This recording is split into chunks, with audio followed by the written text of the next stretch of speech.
Hi friend, मैं घनश्याम आप लोगों के बीच एक बार पुनः उपस्थित हुआ हूँ प्रीपोजिशन लेकर के। जैसा कि आप जान रहे हैं कि प्रीपोजिशन सीरीज भी मैं आगे बढ़ा रहा हूँ धीरे धीरे टेंस सीरीज के साथ साथ। तो जैसे कि प्रीपोजिशन में मैं पहले वाले वीडियोज़ में मैंने इन और इनटू को बताया हुआ है और दूसरी वीडियो में मैंने अंडर, बिलो और बीनीथ के बारे में बताया हुआ है। तो आज की वीडियो में मैं क्या बताने वाला हूँ ये आपको बेहद जानने की उत्सुकता होगी। तो उत्सुकता के साथ मैं आपको बता दूँ कि आज मैं बात करने वाला हूँ आन, अपान और एट के बारे में बात करने वाला हूँ। तो जैसे कि आप जानते हैं कि इन तीनों का जो अर्थ होता है वो एक ही अर्थ होता है, यानी पर के भाव में, यानी पर के सेंस में इसका प्रयोग करते हैं। तो बिना देर किए हुए चलिए समझते हैं कि आज ये पर जब भी हमारे सामने आए तो हमें सोचना न पड़ जाए कि आन लगाएं, अपान लगाएं या हम एट लगाएं। तो बिना देर किए हुए हम चलते हैं और आगे सीखते हैं क्या कुछ हमारे पास है। तो आइए देखिए, सबसे पहले हमने लिखा हुआ है आन, और आन का हिंदी अर्थ है पर। तो पर के लिए मतलब आन हम कब लगाएं, कैसे लगाएं, इस बात को जानने के लिए बस एक लाइन याद रखिए। वो एक लाइन में क्या है, already kept and touch. Already kept and touch, बिल्कुल समझ रहे हैं। ऑलरेडी मतलब पहले, केप्ट मतलब रखा हुआ, एंड टच मतलब टच किया। यानी जब कोई भी वस्तु कहीं पर भी रखी हो, यानी वो पहले से रखी हो, जब कहीं भी कोई वस्तु पहले से रखी हो और वो जब पहले किसी वस्तु पर रखी हो तो उसे टच तो करेगी, ये तो कन्फर्म है। तो ये बस इतना याद रखिए, जब कोई वस्तु पहले से रखी हो और वो स्पर्श भी कर रही हो तो ऐसी स्थिति में आपको आन लगाना है, सीना तान लगाना है, मतलब बिना डर के लगाना है। तो आइए बिना डर के लगाते हैं। देखिए यहाँ पे सबसे पहली बात है कि यहाँ बोल रहा है कि किताब मेज पर रखी है। तो सिंपल सी बात है, आप एक मेज का इमेज सोच लीजिए अपने माइंड में। मेज के ऊपर किताब है, तो जब किताब को मेज पर रखा जाएगा तो टच तो करेगा, और पहले से ही रखा है। ये कह रहा है किताब मेज पर है, मतलब पहले से है। तो ट्रांसलेट कर दीजिए, सिंपल सी बात है, क्या हो जाएगा, द बुक इज। अब द बुक मतलब किताब, इज मतलब है, कहाँ है, यानी कि मेज पर है, तो इसलिए हो जाएगा the book is on the table. बिल्कुल, the book is on the table, यानी किताब मेज पर है। बिल्कुल आप आसानी भाषा में इसको कह सकते हैं। अगर हम यहाँ नेक्स्ट वाली बातें करते हैं, यहाँ पे देखते हैं सोहन छत पर बैठा है। कौन बैठा है, कहाँ बैठा है, सोहन बैठा है, छत पे बैठा। भैया पहले से बैठा है, और जब बैठा है तो टच तो कर ही रहा होगा, तो किस बात का डर है। देखिए सिंपल सी बात है, इसको ट्रांसलेट करते हैं, यानी ये यहाँ पे फुल स्टॉप हो गया। तो ये हो जाएगा आपका Sohan is sitting on the roof. On the roof, बिल्कुल आपने सही समझा कि Sohan is sitting on the roof, Sohan छत पर बैठा है। तो बिल्कुल आन के प्रयोग में कोई प्रॉब्लम नहीं है। बस एक बात याद रख लीजिए कि जब कोई ऑब्जेक्ट पहले से रखा हो, कहीं पर भी हो और उसे टच करे तो आप आन का प्रयोग करें। इस उम्मीद के साथ मुझे उम्मीद है कि आप आन का प्रयोग समझ गए होंगे। तो बिना देर के हुए हम अपान को लेते हैं। देखिए दूसरे नंबर पे मेरे पास क्या है, अपान, और अपान की भी हिंदी क्या है, पर। तो अब देखना है कि भैया आन और अपान में क्या डिफरेंस है। दोस्तों बिना देर किए हुए हम समझते हैं, यहाँ था ऑलरेडी और यहाँ है आफ्टर, मतलब ये था पहले और ये है बाद। ये है केफ्ट, ये केफ्ट बराबर, लेकिन यहाँ पहले रखा था और यहाँ बाद में रखने की बात कह रहा है। और वहाँ टच तो था ही, लेकिन यहाँ कह रहा है ना कि विद मोशन, यानी गति के साथ। तो बस याद रख लीजिए, जब कि कोई भी वस्तु पहले से ना रखी गई हो, बाद में रखी गई हो और वो रखते समय उसमें गति भी हुई हो। अगर कोई वस्तु बाद में कहीं पर रखी गई हो और रखते समय उसमें गति भी मिल गई हो तो मुझे अपना अपान मिल गया, क्योंकि किसी वस्तु को रखते हुए मुझे अगर गति मिल जाए कहीं पर तो मुझे अपान लगा लेना चाहिए। जैसा कि यहाँ पर आपको एग्जाम्पल के माध्यम से मैं बताने चल रहा हूँ। तो जरा देखते हैं एग्जाम्पल में क्या कुछ है।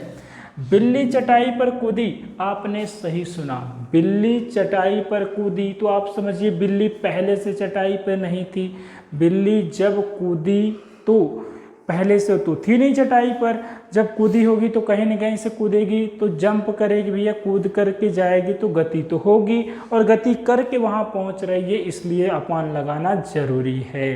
क्योंकि अपान कहता है कि जब कोई वस्तु किसी वस्तु पर गति कर कर पहुँचे तो अपान का प्रयोग हम करके रहेंगे। तो कैसे रहेंगे जरा देखिए, यहाँ पे कह सकते हैं द कैट जंप्ड। अब कहाँ पर चटाई की बात आती है तो आप कह दीजिए, वो भी पर के सेंस में, तो पर के लिए आप क्या लगाएंगे अपान, और चटाई के लिए हो जाएगा the mat, upon the mat, यानी the cat jumped upon the mat, यानी बिल्ली मेज पर कूदी है। बिल्कुल आप समझ गए। अब नेक्स्ट एग्जांपल और भी हम ले लेते हैं कि किताब फर्श पर गिरी। किताब फर्श पर गिरी है तो यहाँ पर हम यूज कर देंगे, देखिए किताब फर्श पर गिरी है तो किताब पहले से तो फर्श पे थी नहीं, कहीं न कहीं से गिरी होगी तो उसमें गति तो हुई होगी, और जब गति हुई होगी तो उस चीज़ को बताने के लिए हम ऐसे कह सकते हैं द बुक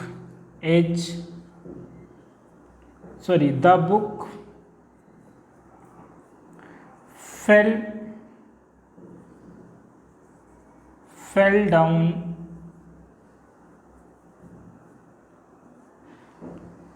ऑन नहीं होगा बल्कि यहाँ पे हम बात करेंगे अपॉन दी फ्लोर का अर्थ होता है फर्श, तो ये हो जाएगा the book fell down upon the floor. बिल्कुल आपने सही समझा यहाँ पर। तो अपान यानी आन और अपान में बस एक ही चीज़ का अंतर होता है कि आन तब लगाते हैं जब कोई वस्तु पहले से रखी हो, और अपान तब लगाते हैं जब कोई वस्तु वहाँ पहले से ना हो, बाद में गति करके पहुँचे, तो वहाँ पे हम अपान का प्रयोग करते हैं। तो उम्मीद है कि आप आन और अपान के बीच का डिफरेंस समझ गए होंगे। बस एक चीज़ का अंतर है कि आन पहले से रखा होता है और अपान बाद में रखा होता है। तो आइए हम एक तीसरा भी हमारे पास है, वो है ऐट। तो बिना देर किए हुए हम सीखते हैं ऐट के बारे में। तो यहाँ देखिए ऐट के बारे में क्या कुछ है, ये इन दोनों से हटके ये कहता है when an object is not on exact point। बिल्कुल आपने सही समझा कि फिर से देख लीजिए कि when an object is not on exact point, मतलब कि जब कोई वस्तु अपने ठीक जगह न हो, यानी जहाँ पर वो बोला जाए वहाँ पर वह न मिले, अगल बगल हटके हो। तो मेरे अंदाज में देखिए, जब कोई वस्तु अगल बगल हटके हो और उसको बताया जाए तो आप ऐट लगाए डट के, बिना किसी डर के, बिना किसी संकोच के, आप निसंकोच होकर के ऐट लगा सकते हैं उस स्थान पे जब जिस वस्तु को जहाँ बताया जाए वहाँ न पाया जाए, बल्कि अगल बगल हट के पाया जाए। जैसे देखिए यहाँ पर हम लोग बात कर रहे हैं सोहन कुआं पर बैठा है। तो सोहन कुआं पर बैठा है, आप अच्छे से जानते होंगे कुआं का जो मुख होता है वो ओपन होता है, वहाँ कोई बैठ नहीं सकता। तो जब भी वो बैठेगा तो कहीं ना उसके अगल बगल आजू बाजू हट के बैठेगा। तो जब भी आजू बाजू हट के बात आए तो ऐट लगाएं डट के।